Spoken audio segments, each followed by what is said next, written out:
So hello everyone.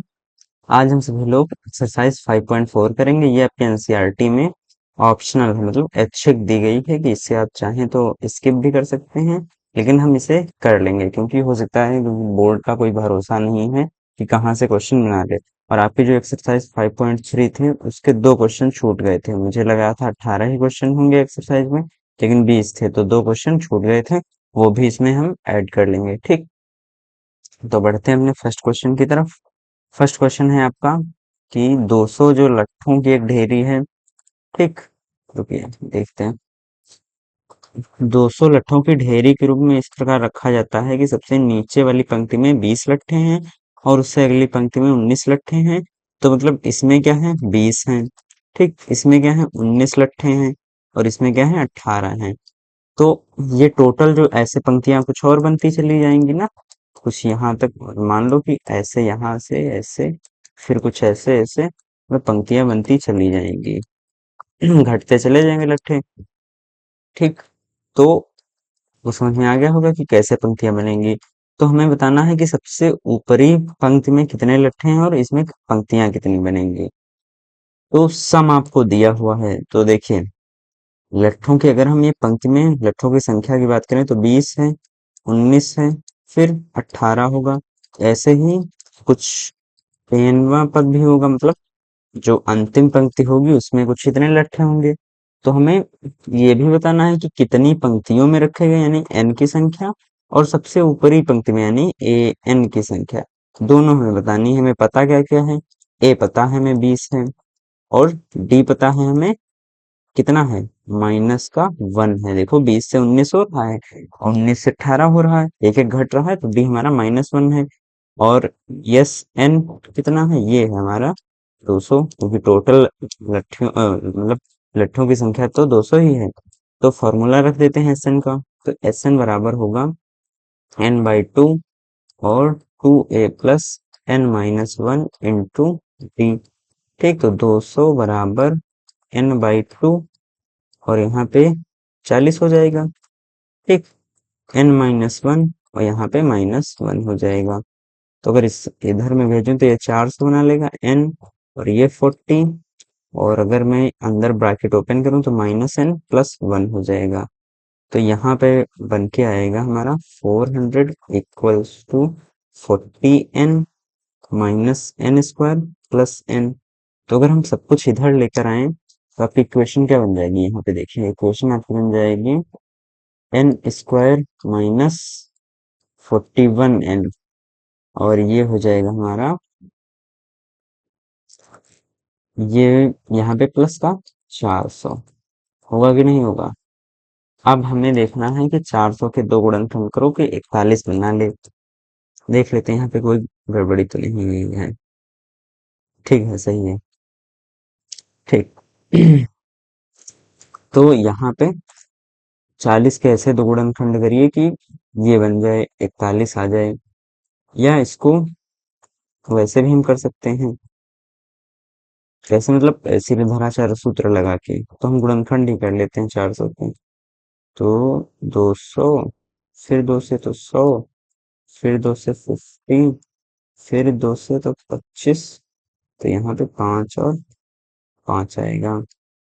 अब 2 दूना 4, दूनी 8, दूनी 16, 55 25, यानी 16 गुणे 25 होगा, जो हमारा 400 के बराबर होगा। मतलब वही -16 और -25 की गुणा करोगे तो 400 के बराबर होगा, और इन्हें जोड़ दोगे -16 -25, तो हमारा कितना आएगा, माइनस का 41 आएगा। यानी कि यही दोनों जो हमारे हैं ये क्या होंगे, इसके फैक्टर हो जाएंगे। ठीक, तो ऐसे हम लिख लेते हैं। तो यहाँ पे हो जाएगा n² -16n -25n और प्लस 400 इक्वल्स टू 0।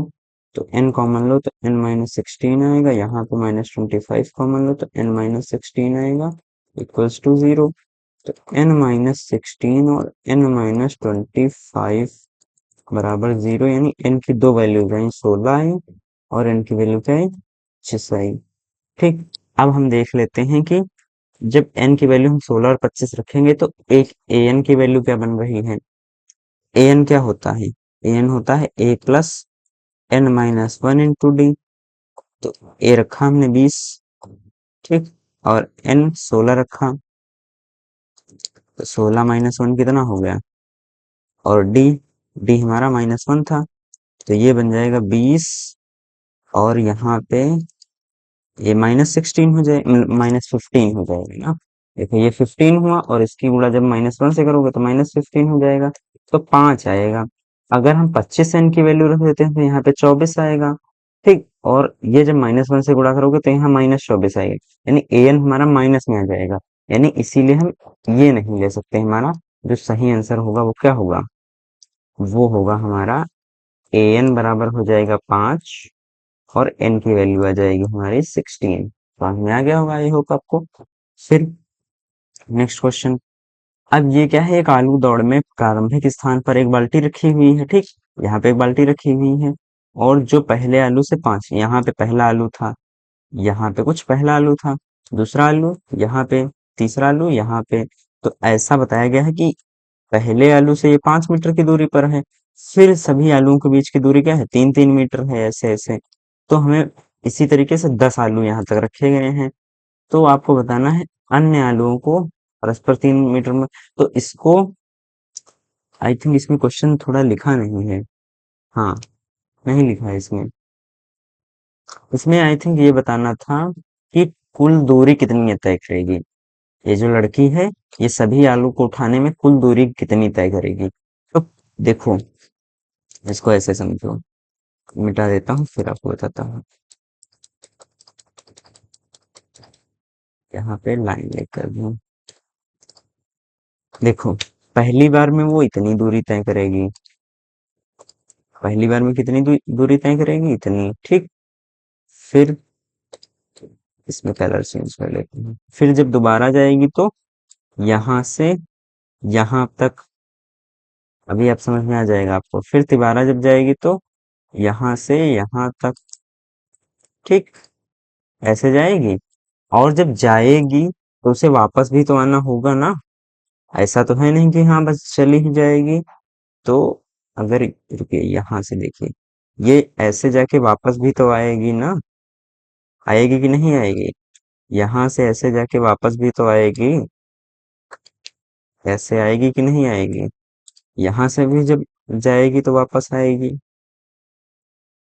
ठीक, ऐसे आएगी जाएगी, ठीक। तो अगर हम देखें तो एक आलू उठाने में उसे कितनी दूरी तय करेगी, मतलब अगर पहला आलू उसे उठाना है तो कुल दूरी कितनी तय करेगी, आने में 5, जाने में 5, यानी कि कुल दूरी यहाँ पे वो तय करेगी 10 मीटर की। यहाँ पे आएगी तो 5 और 3 8, जाएगी भी तो 5 और 3 8, यानी कि यहाँ पे कितनी दूरी तय करेगी, 16 की। यहाँ पर आएगी तो 5 3 और 3 कितना हुआ, 6, यानी 11, और जाएगी तो भी 11, तो यहाँ पर इस आलू को उठाने में 22। तो आप समझ रहे होंगे ना कि यहाँ पे देखो 6-6 मीटर का गैप है हर आलू को उठाने में, यानी कि कुल दूरी अगर हमें निकालनी है तो एसएन हमें निकालना पड़ेगा इस एपी का, इस समांतर श्रेणी का। तो इसमें पद कितने होंगे, देखो यहाँ पे 10 आलू रखे हुए हैं, तो उसे एक मतलब 10 बार आना जाना होगा। एन की वैल्यू तो हमें पता चल गई कि 10 है, ए की वैल्यू हमें पता चल गई 10 है, डी की वैल्यू हमें पता चल गई प्लस का 6 है। तो क्या एसएन हम नहीं निकाल सकते, बिल्कुल निकाल सकते। तो एसएन बराबर क्या हो जाएगा, 10/2, और 2a यानी कि 20, प्लस n-1 यानी कि 9। भाई 10 n है तो मतलब एक घटाओगे तो 9 बचेगा, और d कितना है, 6 है, तो यहाँ पे 6 रख दिया। तो ये 5, और ये 20, और 9 6 54, तो ये बन जाएगा हमारा 74 × 5। तो 5 × 20 2, 5 × 7 = 35, 2 37, यानी कि उसे कुल जो दूरी तय करनी पड़ेगी वो 370 मीटर दूरी वो कुल तय करेगी। Next question. अब इसमें बताना है कि कौन सा पद सबसे पहला ऋणात्मक पद होगा। an के लिए हमें ज्ञात करना है कि कौन सा पद सबसे पहला ऋणात्मक पद होगा।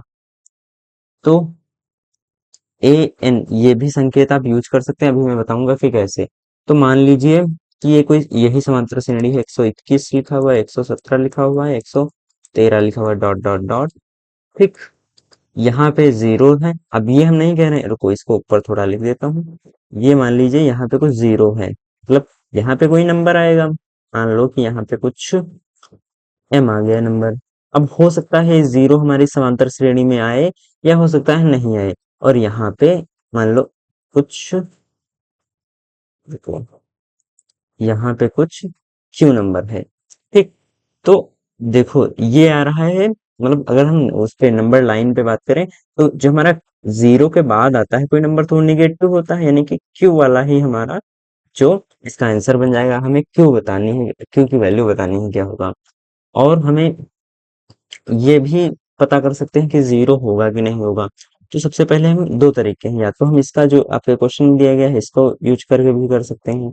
एक हम मान लेते हैं कि माना जीरो इस एपी का पद है, यानी जीरो बराबर ए एन हमने बोल दिया है, ठीक। अब ए एन बराबर फॉर्मूला रख दो, A plus N minus one into D. A N zero है, ए कितना है 121 है, और एन हमें पता नहीं, वही तो हमें पता करना है ना कि कौन सा वाला पद है, ठीक। तो और यहाँ पे डी कितना है, यहाँ पे घट रहा है 4 माइनस का 4। तो इसको इधर भेजोगे माइनस 121 हो जाएगा, और ये -4n और प्लस का 4, इसको इधर भेजोगे तो माइनस का 117 बचेगा, बचेगा कि नहीं।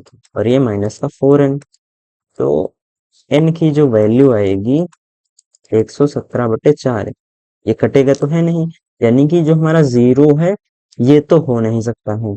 अगर यहाँ पे हम कुछ कट करके देखें तो चार, चार दूनी 8, और मतलब यहाँ पे 4 दूनी 8 आएगा, 3 4 नवैया 36, यानी कुछ इसके दशमलव करके आएगा ना। अब हम देख लेते हैं यहाँ पर हमारा जो ये को आई थिंक कुछ गलत हो गया है क्या, -4n, और ये प्लस का जाएगा, सॉरी सॉरी ये गलती हो गई यहाँ पे, वही मुझे लग रहा था। ये देखो यहाँ पे जो 4 है ये जब इधर जाएगा तो जुड़ जाएगा ना, तो 121 माइनस 4 बराबर -4n, तो ये हो जाएगा -125, और ये -4n अब सही है, ठीक। तो अगर n बराबर हम निकालना चाहें तो 125/4, यानी 4 तिया 12, 4 एकम 4, और फिर इसमें दशमलव लगा के कुछ आएगा, यानी कि हमारा जो जीरो है वो 31 के समथिंग समथिंग कुछ आएगा, मतलब जो हमारा निगेटिव टर्म होगी ना वो 31वें पद के आसपास होगी, क्योंकि n बराबर 31 पॉइंट समथिंग पे जीरो हो सकता था, लेकिन हुआ नहीं। तो यानी कि ये इससे थोड़ा छोटा, यानी इसके बाद वाला पद होना चाहिए। अगर हम यही फंडा यूज करें तो हम n की वैल्यू ऐसे भी अगर ऑप्शन में होगा तो हम बता सकते हैं। बाकी आपके क्वेश्चन में जो दिया है वो दिया है ए एन बराबर <<0 तो इसको हम क्या करेंगे, a plus N minus one into D करके <<0 हमने कर दिया। a की वैल्यू क्या आई 121 थी, और n हमारा पता नहीं था n-1, और d की वैल्यू क्या थी हमारी माइनस का 4। देखो यही जो हमने वैल्यूज निकाली है ना, ये वाली इसी को हमको <<0 करना, आपकी बार बराबर नहीं करना। तो 121 और -4n प्लस का 4 <<0 होगा कि नहीं होगा, बिल्कुल होगा।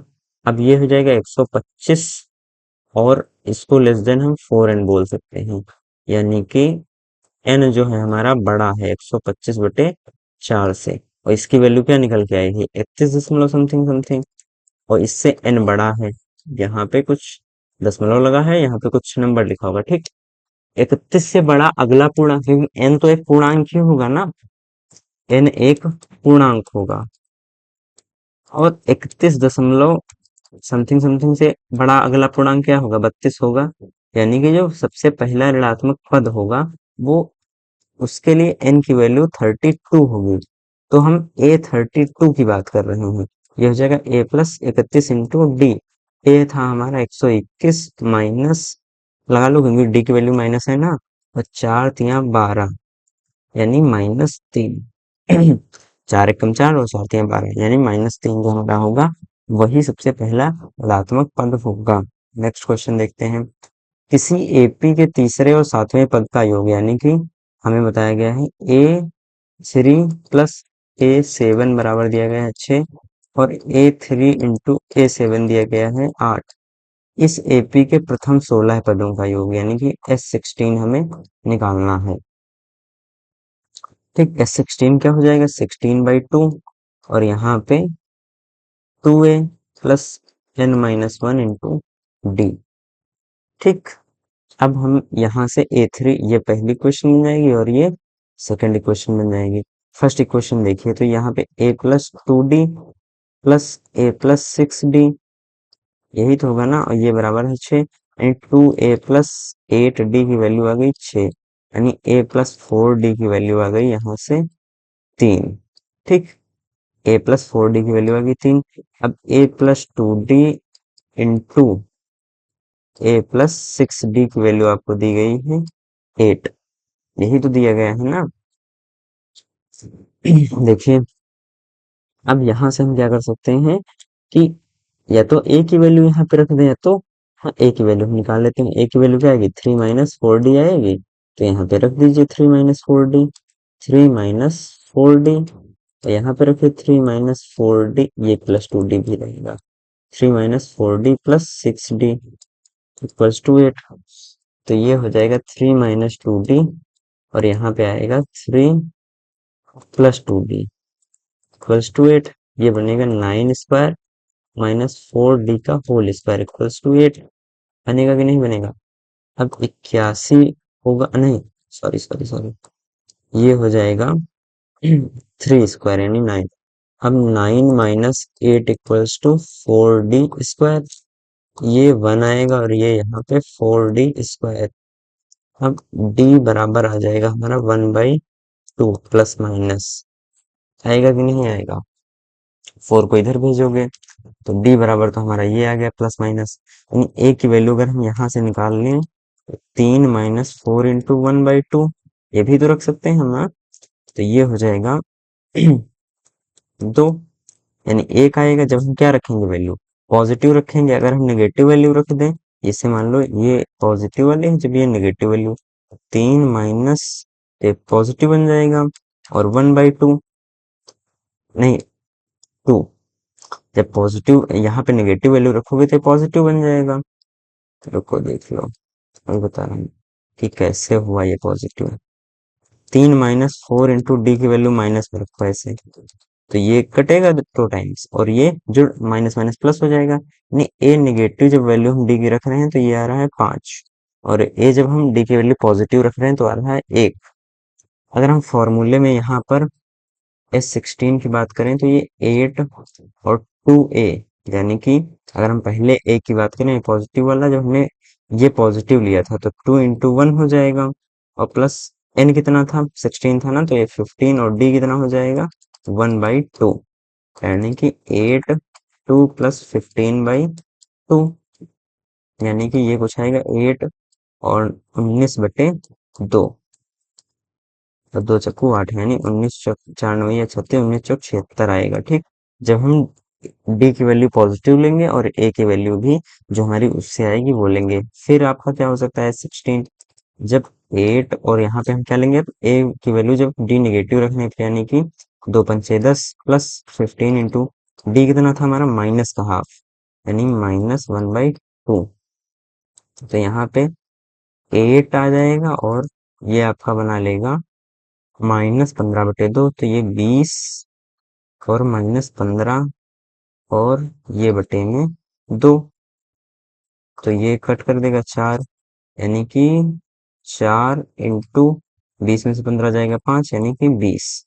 ये दो आंसर आ सकते हैं। ठीक, नेक्स्ट क्वेश्चन, एक पंक्ति के मकानों को क्रमागत रूप से 1 से 49 तक अंकित किया गया है। दर्शाइए कि किसी x का मान एक ऐसा मान है कि x से अंकित मकान से पहले मकानों की संख्याओं का योग उसके बाद वाले मकानों की संख्याओं के योग के बराबर है, इसका मान ज्ञात कीजिए।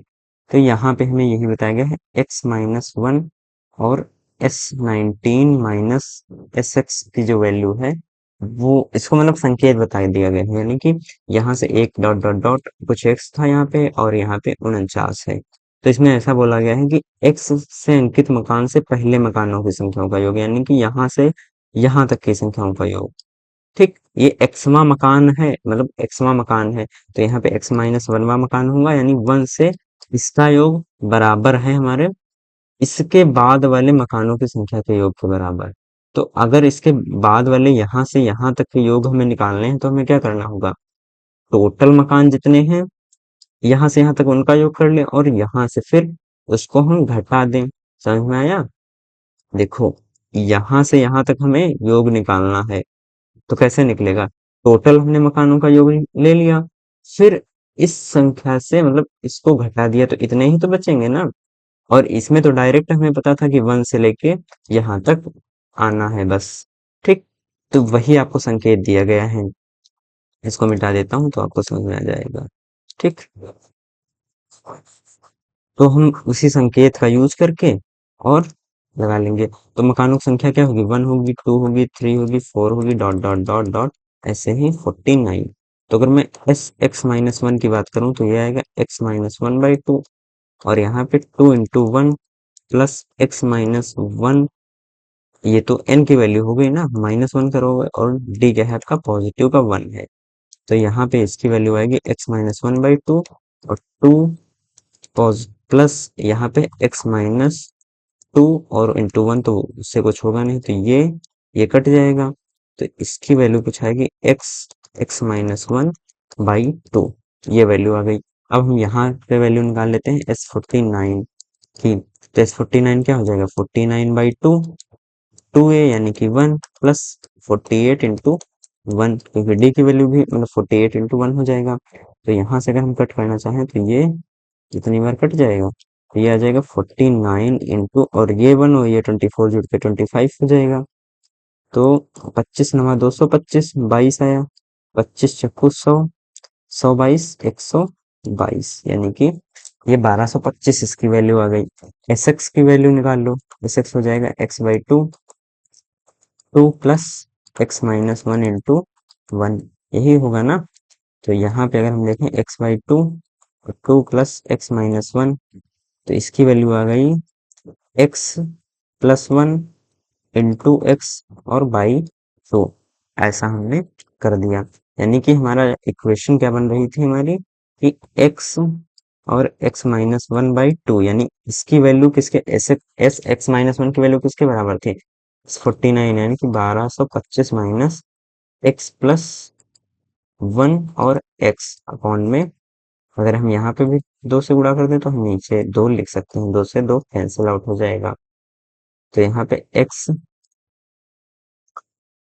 यहाँ पे एक इक्वेशन हो जाएगी, एक्स स्क्वायर माइनस एक्स बराबर हो जाएगा, इसकी दो से गुणा कर दो तो 10, और दो दूना चार, पाँच, दो दूना चार और 2450, यहाँ पे बनेगा माइनस का एक्स स्क्वायर, ये देखो इसकी इसकी गुणा करोगे तो माइनस का एक्स स्क्वायर बनेगा, और माइनस का एक्स, तो इससे ये कट जाएगा, उसको इधर भेजोगे तो टू एक्स स्क्वायर की वैल्यू आ जाएगी 2450, एक्स स्क्वायर बराबर हो जाएगा दो कम दो, दो दूना चार, 1225, ये हमारा इसका एक्स स्क्वायर की वैल्यू ऐसे निकाल लेना, ये हमारा उत्तर हो जाएगा एक्स, आई थिंक 35 आना चाहिए। अब सॉरी सॉरी, अब एक फुटबॉल का मैदान में एक छोटा चबूतरा है, और इसको मतलब हमें ये देखिए, इसको हम ऐसे बता देते हैं, क्वेश्चन में कह क्या रहा है, पूरा क्वेश्चन पढ़ने की जरूरत नहीं है, क्वेश्चन में हमें बता रहा है कि इन सभी का आयतन निकालना है हमें, इसको आप ऐसे समझिए। ठीक, तो अगर हम बात करें तो ऐसे ऐसे हमारे ब्लॉक्स बने हैं, अब अभी देखते जाइए कि कैसे, कहाँ से कौन से आयतन निकालने हैं। ठीक, ये कुछ ऐसे, थोड़ा वो टेढ़ा हो गया है,